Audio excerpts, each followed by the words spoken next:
Yeah, she's getting it. Thank you, everybody. It is very nice to be here. I'm honestly honored to be here on January 2nd, 2024.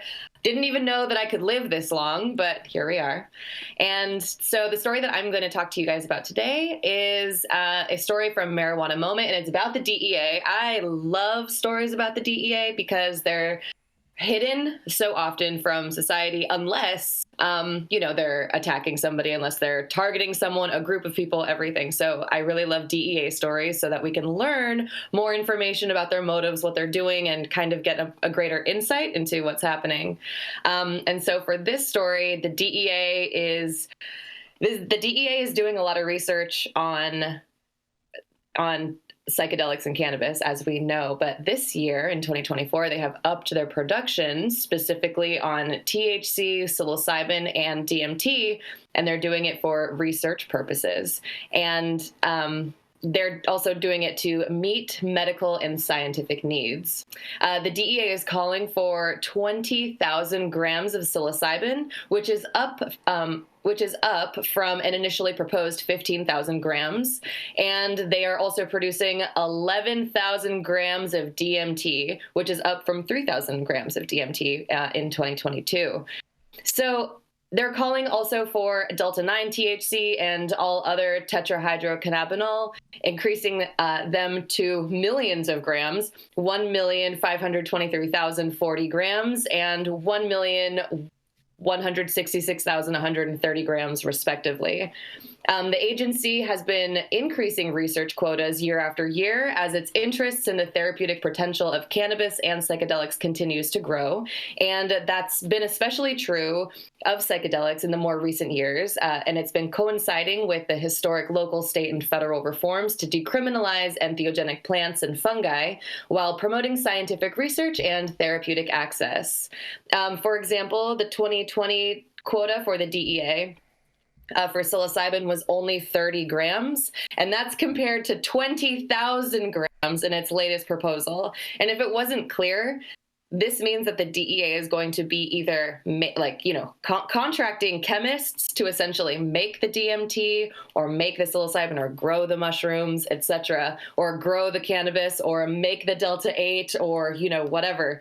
So they're doing that in order to be able to distribute these compounds to people who are going to be conducting the clinical trials. So like Johns Hopkins, for instance, or Harvard University, or, these major institutions that'll be telling us maybe what we already know about these substances. What I found most interesting about this story, however, was the DEA's comments or responses to the public comments. And I say that specifically because in the new document that was released about the uptick in production for DMT and psilocybin and all these other compounds, there were comments around how the DEA's production quotas are not for religious use studies. There's nothing about this for religious use. And people express frustration that the agency has disregarded people's legal religious use of psychedelics as a factor when setting the production quotas of these substances. And the commenters asked for a hearing with the DEA to discuss this issue, and the agency just did not address that at all whatsoever. And so there is a group of people who are hoping to get studies about these substances, and they're not getting any, there's no headway, there is no research being done into the religious use of psychedelics.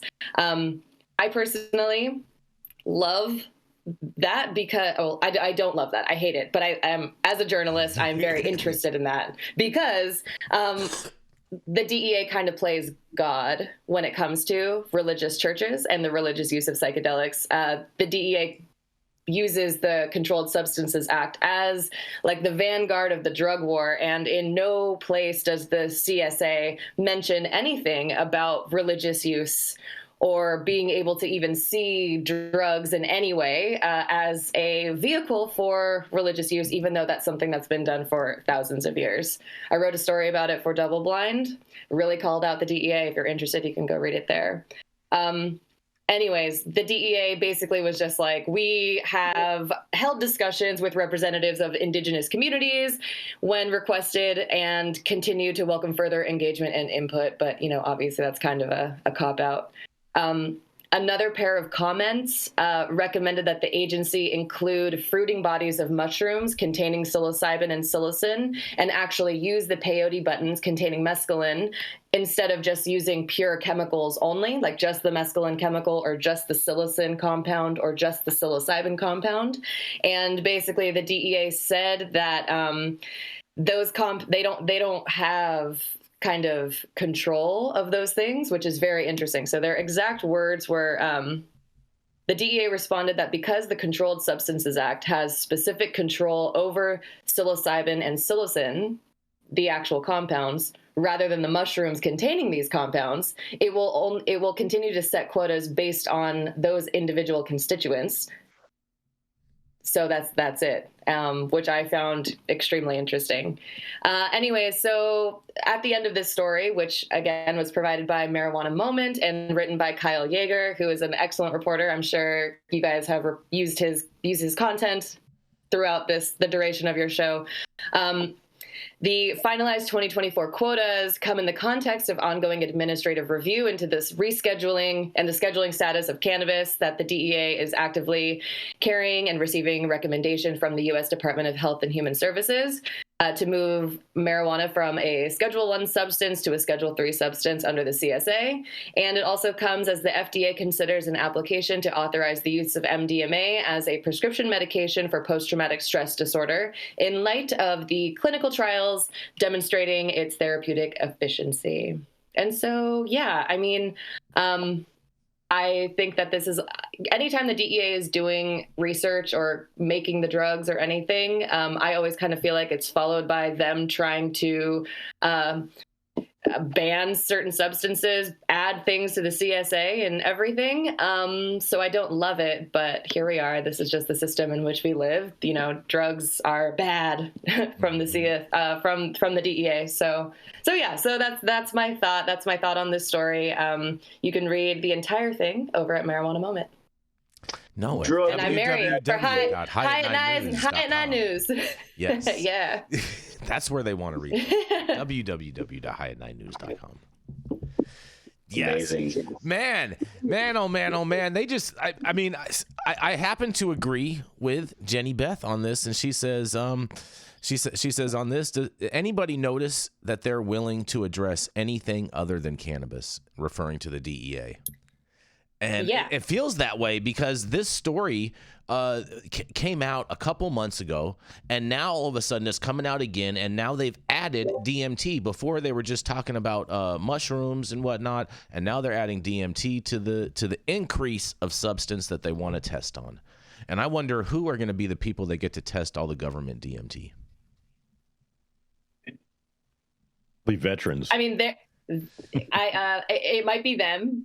Yeah, it might be them. It's going to be the DEA. It might be. You never know. Our government loves drugs, and we can't forget that. Like the history of the United States government and their obsession with drugs cannot be lost on any of us, and particularly LSD. Let it be known, we cannot forget. So I don't know. I'm not saying that, the DEA is going to be doing it, but I mean, once these drugs are created at this level and at this purity, it's almost impossible for it not to yeah, I don't know.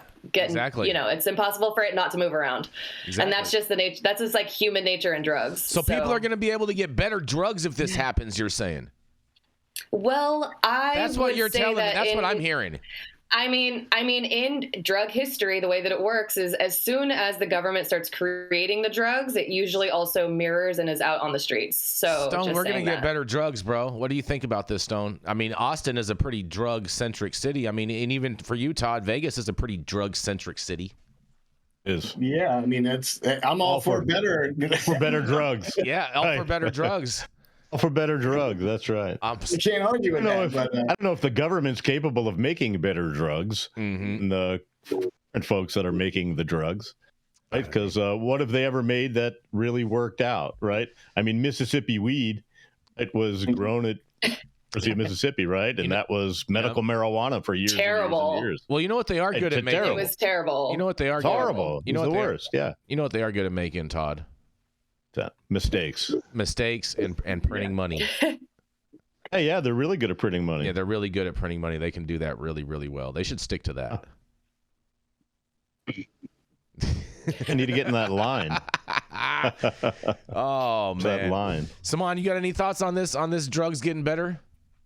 I mean, one thing I took from that article that I kind of thought was interesting was that they were trying to adopt the natural form of these compounds, right? So like from the actual cacti, from the plants, from natural alkaloids from those plants instead of the synth alkaloids from, you know, whatever process is going on in a flask, right, in a lab. So I think that was cool because that's typically not what we see. We see the baseline being what's adopted by the pharma industry, right? So like, got to have a pure compound to be able to gauge whether that's gonna, you know, be able to be incorporated. When you're using all these natural compounds that have all these coalescing natural compounds with them in these extracts, which are, you know, more beneficial from like a physiological perspective, they're way better for you. Like a full spectrum cannabis oil is better than a distillate, right? But from a pharma standpoint, they want that distillate because they know that when they're formulating their products that they're not going to have any interference from any other compounds, right? They want the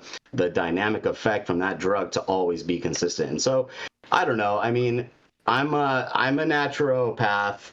I'm not really a pharmacist, so like I'm more into like the natural whole plant medicines than I am the pharma grade product. But if we're being realistic, that the pharma grade product is what we're going to see be adopted in a ubiquitous way globally in the future. And the shamanic tribalist traditions are going to stay in the small circles. So, you know, it's global acceptance and adoptance, great.